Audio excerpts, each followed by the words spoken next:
दिवाळीच्या कालावधीमध्ये आहे ना बघा, सर्वात प्रथम येतं ते म्हणजे वसुबारस. तर वसुबारसपासून आपली दिवाळी सुरुवात होते दिवाळीला. अवधूत चिंतन श्री गुरुदेव दत्त. श्री स्वामी समर्थ. सगळ्यांचं आपल्या स्वामी सेवा समिती यूट्यूब चॅनलवर स्वागत आहे. स्वामी महाराज तुमच्या सगळ्या चांगल्या इच्छा पूर्ण करू, स्वामींच्या कृपेने तुमचा आजचा दिवस शुभ जाऊ ही स्वामीचरणी प्रार्थना करते आणि मी आपल्या आजच्या व्हिडिओ सुरुवात करते. तर दिवाळी येण्याच्या आधी आपल्याला काही गोष्टी आपल्या घरातल्या बाहेर काढायच्या आहेत आणि त्या कोणत्या काढायच्या आहेत त्याचीच आज आपण माहिती बघणार आहोत.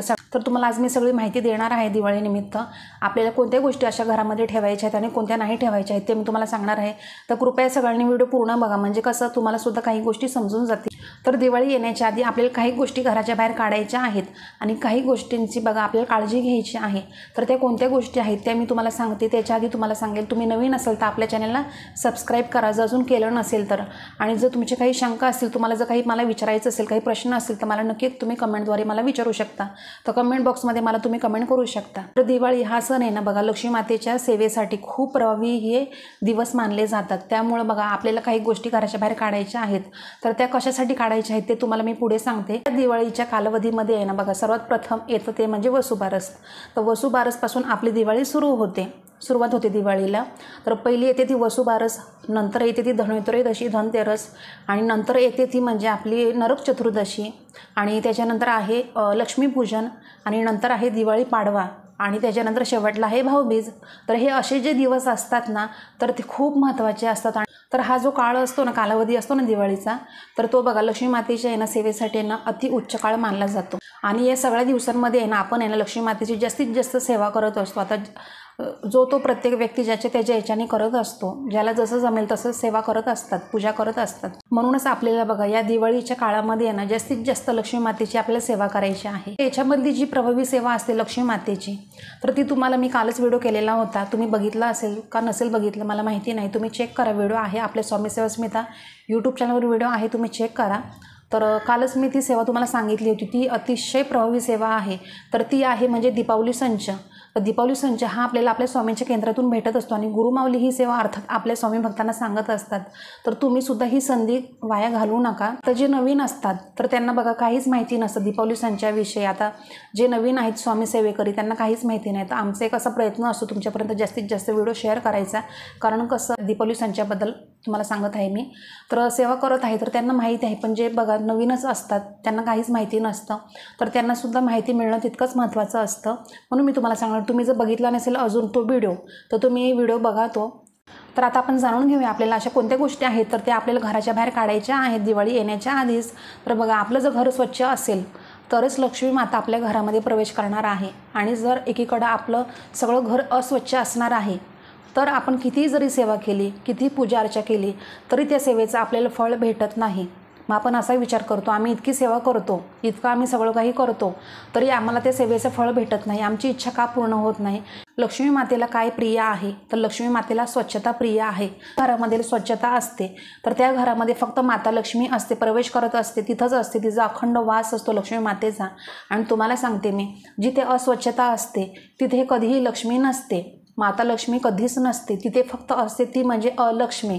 तर अलक्ष्मी कशामुळे येते आपल्या घरामध्ये, कशामुळे प्रवेश करते तर आपल्याच वाईट गुणांमुळे, आपल्या वाईट कामांमुळे ती अलक्ष्मी आपल्या घरामध्ये प्रवेश करत असते.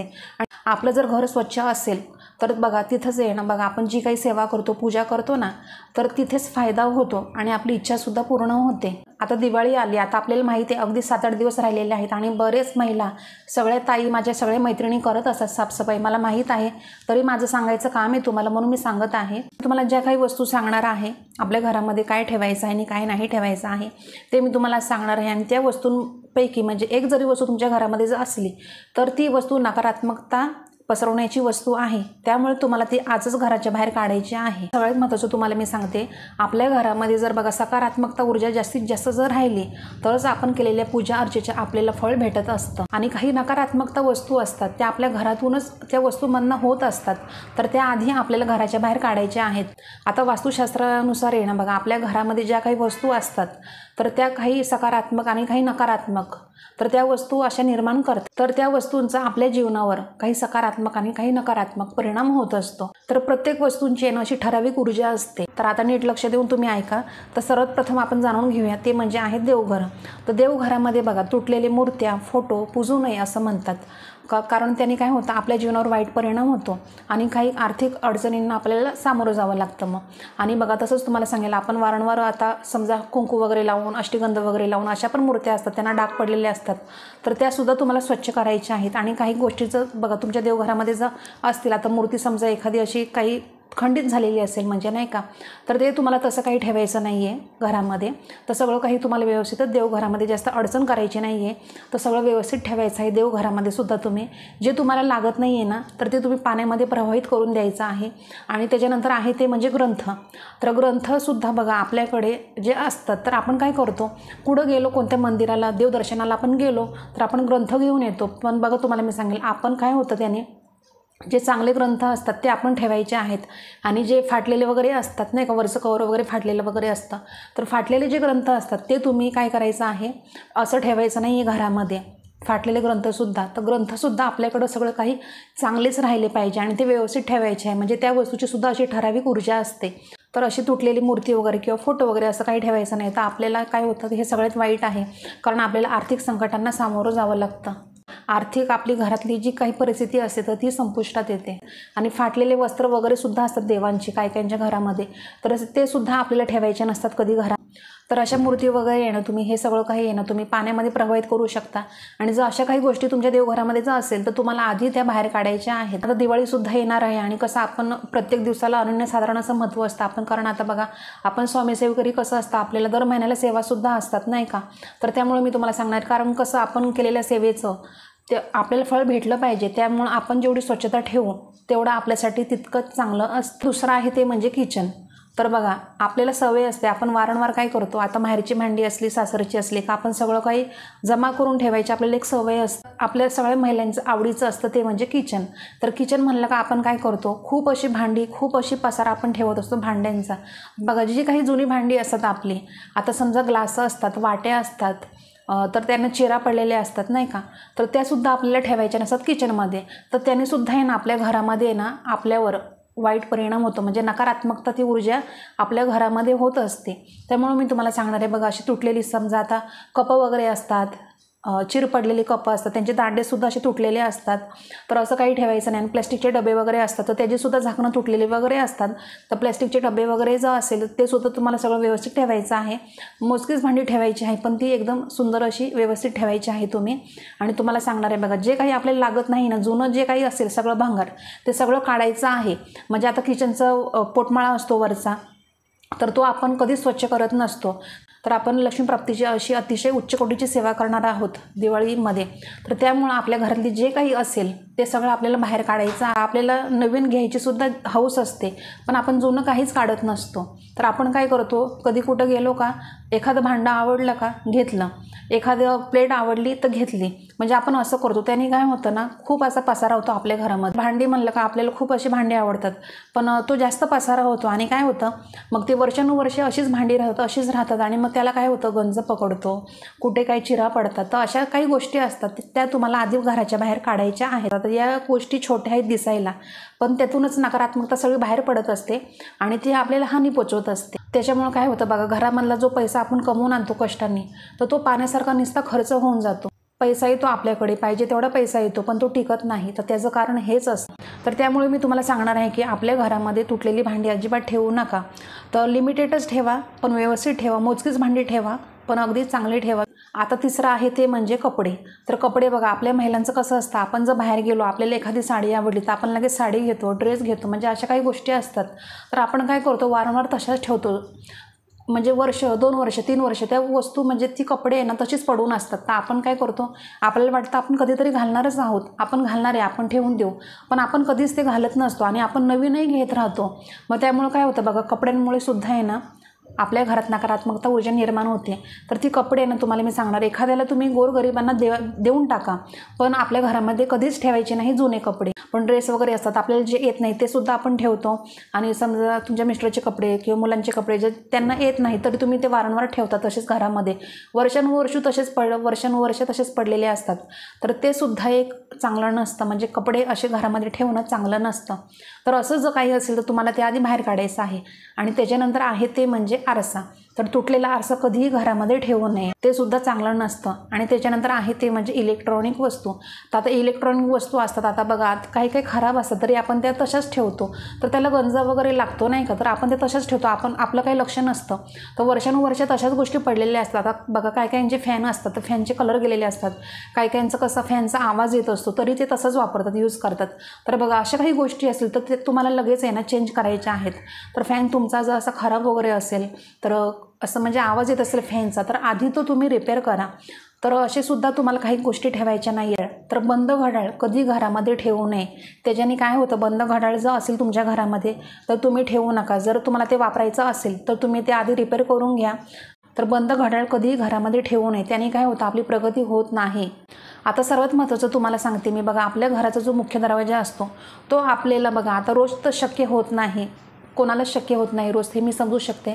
पण तुम्हाला मी सांगणार आहे बघा, आठवड्यातून एकदा तरी तुम्ही आहे ना तो क्लीन करा, स्वच्छ पुसायचा आहे तुम्ही तो. कारण काय होतं, कारण लक्ष्मी आपल्या घरामध्ये आपल्या दारावर 7 वेळा दिवसातून येत असते. तुम्हाला क्लीन करायचं आहे आठवड्यातून एकदा. आता गुरुवारी, आता बघा आपण स्वामी भक्त गुरुवारी आपल्याला सेवा करायला लागते, तर गुरुवारी तुम्ही क्लीन करा किंवा तुम्ही एखाद्या शनिवारी करा, प्रत्येक शनिवारी करा, म्हणजे असं वार ठरवा. तर आठवड्यातून एकदा तरी तुम्ही तो क्लीन करावा दरवाजे, तुम्हाला एवढंच सांगेल मी. आणि आता आहे ते म्हणजे कॅलेंडर. तर कॅलेंडर आपण काय करतो, वर्षानुवर्ष आपण एक कॅलेंडर ठेवलं ना तर पुढच्या वर्षी लगेच दुसरं त्याच्यावरच आपण लावून देतो, असंच करतो. तर तसं काही करायचं नाही. आपल्या घरामध्ये आपल्याला नवीनच कॅलेंडर ठेवायचं आहे. तर जुनं कॅलेंडर कधी घरामध्ये ठेवू नये, त्याने सुद्धा नकारात्मकता ऊर्जा निर्माण होते आणि त्याचासुद्धा आपल्या शरीरावर परिणाम होतो. आता सगळ्यात शेवटचं की सगळ्यात जास्त निर्माण करणारी दरिद्री जी असते ती म्हणजे चप्पल. तर चप्पल ही एक खूप अशी वाईट म्हणजे दरिद्री असते. तर तुम्हाला बघा आपल्याला काय असते, सवय असते की आता आपल्याला येत नाही चप्पल तर आपण एखाद्याला देतो. तर बघा असं नाही करायचं. आपली चप्पल कधी कोणाला द्यायची नाही घालायला आणि कोणाची चप्पल आपण घालायची नाही. आणि आपल्याला एक सवय असते वाईट, आपण जर कधी कुठं बाहेर गेलो तर आपल्याला कसं असतं, सवय असते वारंवार, आता ही चप्पल आवडली आपण घेतली, आपल्याला ही आवडली तर आपण घेतली. तर चप्पल शूज आपल्याला वारंवार अशी जास्त साठवून ठेवायची सवय असते. तर ती सुद्धा बघा एक दरिद्री आहे, म्हणजे ते चांगलं नसतं. चप्पल एक अशी पनवती असते, तुम्हाला मी सांगते, कधी कोणाची चप्पल घालू नये आणि कोणाला देऊ नये. आणि आपल्या घरामध्ये सुद्धा कमी चपला ठेवायच्या आहेत, पण त्या चांगल्या ठेवायच्या आहेत, आपल्याला ज्या येतात त्याच ठेवायच्या आहेत. तर हे खूप महत्त्वाचं आहे. कारण चप्पल ही एक अशी गोष्ट आहे ना, तर त्याने काय होतं आपल्या मागे येणं 7.5 चालू होते चपलीने सुद्धा. आता दिवाळीला सुरुवात व्हायला फक्त 8 दिवस राहिलेले आहेत. तर या 8 दिवसामध्ये तुमच्याकडनं जेवढी साफसफाई होईल ना तेवढी तुम्ही करा. तरच बघा तुम्हाला सांगते तुम्हाला सुद्धा काय होईल, असं एक घरामध्ये पॉझिटिव्ह वाटेल. आणि बघा जिथे घर स्वच्छ असतं तिथेच लक्ष्मी माता येत असते, प्रवेश करत असते. आणि जिथे अस्वच्छता असते तिथे कधी प्रवेश करू शकत नाही लक्ष्मी. तिथं फक्त अलक्ष्मी असते. अलक्ष्मी त्या घरामध्ये लगेच प्रवेश करते जिथे स्वच्छता नसते त्या घरामध्ये. त्यामुळं आपलं घर आपल्याला स्वच्छ ठेवायचं आहे, जेवढं आपल्याला होईल शक्य तेवढं. कधीही कंटाळा करायचा नाही, आळस करायचा नाही. आपलं जर घर स्वच्छ असेल तरच आपल्याला उत्साह येतो काम करण्यासाठी, परत सेवा करण्यासाठी, पूजा करण्यासाठी. कोणती गोष्टी आपल्याला एकदम अशी चांगली वाटते, म्हणजे नाही का करायला सुद्धा. जर आपलं जर घर स्वच्छच नसेल, अस्वच्छ असेल तर आपल्याला सुद्धा कंटाळा येतो, मग आपल्याला काहीच करू वाटत नाही, आपल्यामध्ये आळस येतो, आपलं अंग दुखतं. मग तर त्याचंच कारण असतं. तर आपल्या घरामध्ये जर स्वच्छता असेल तरच आपल्याला सुद्धा एक पॉझिटिव्ह वाटतं. आणि आपल्या घरामध्ये जर अस्वच्छता असेल तर त्या घरामध्ये फक्त एक निगेटिव्हिटी असते, तुम्हाला सांगते. कारण ती आपण आपल्या स्वतःच्या चुकांमुळे आपण सुद्धा पसरवत असतो.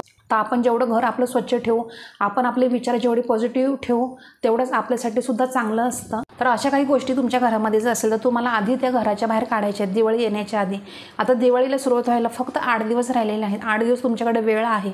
तर जेवढं शक्य होईल तेवढं तुम्ही घर तुमचं स्वच्छ करा. आता आपण अर्थात सगळे करत असतो. आपलं घर जर आपण स्वच्छ ठेवलं तरच आपल्याला त्या घरामध्ये फ्रेश वाटणार आहे, प्रसन्न वाटणार आहे. बघ आता एका साईडला तुमची अस्वच्छता आहे, तुमचं घरच स्वच्छ नाही आणि तुम्ही डायरेक्ट देवपूजा करताय, सेवा करताय, सगळं चांगलं करतं देवाचं, पण तुमच्या घरामध्येच सगळं अस्वच्छता आहे, मग काय उपयोग आहे सांगा त्या सेवेचा, त्या पूजेचा. देव तरी तुमच्यावर कसा प्रसन्न होईल. तर आता तुम्हाला समजलं असेल की आपल्या घरामध्ये कोणत्या गोष्टीने सकारात्मकता येतं आणि कोणत्या गोष्टीने नकारात्मकता निर्माण होते ती. तर अशा काही गोष्टी असतील तर आधी तुम्ही घराच्या बाहेर काढायच्या आहेत. तर आजचा व्हिडिओ इतकाच होता. अतिशय छोटीशी माहिती होती पण महत्त्वाची माहिती होती. आणि जर तुमचे काही प्रश्न असेल तर मला नक्की कमेंट बॉक्समध्ये कमेंट करा.